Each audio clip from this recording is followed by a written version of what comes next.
پہلے سے اپنے اس آنے والے مستقبل کے لیے پیش بندی کرے۔ دنیا کے لیے ہم کتنے منصوبہ بندیاں کرتے ہیں، ایک ایک چیز کا انسان حساب لگاتا ہے۔ جب کوئی آدمی نیا کاروبار شروع کرتا ہے تو وہ فیزیبلٹی رپورٹ بناتا ہے کہ کتنے امکانات ہیں منافع کے، کتنے امکانات ہیں نقصان کے، ماہرین سے مشورے کرتا ہے، اس کے بعد وہ عملی قدم جو ہے وہ میدان میں رکھتا ہے۔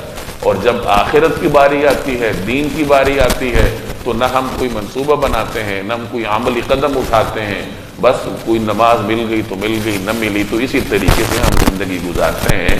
تو بہرحال یہ زندگی کی حقیقت ہے جو قرآن کریم ہمارے سامنے کھول کر بیان کرتا ہے۔ میدان حشر میں لوگ ایک دوسرے کو پہچانتے ہوں گے، جیسے دنیا میں پہچانتے ہیں اسی طرح میدان حشر میں بھی پہچانتے ہوں گے۔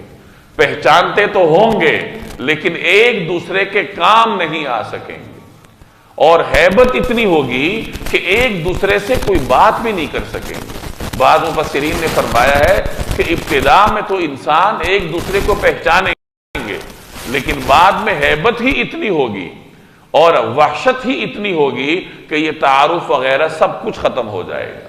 تو آدمی ایک دوسرے کو پہچانے گا لیکن نہ تو ایک دوسرے سے بات کر سکے گا اور نہ ہی ایک دوسرے کے کام آ سکے گا۔ ہاں، جن لوگوں کو اللہ نے شفاعت کا اختیار دے رکھا ہے اور جو اللہ کی اجازت سے شفاعت کریں گے ان کو اختیار ہوگا، وہ کام آئیں گے، جیسے انبیاء علیہم السلام اپنی امتوں کی شفاعت فرمائیں گے۔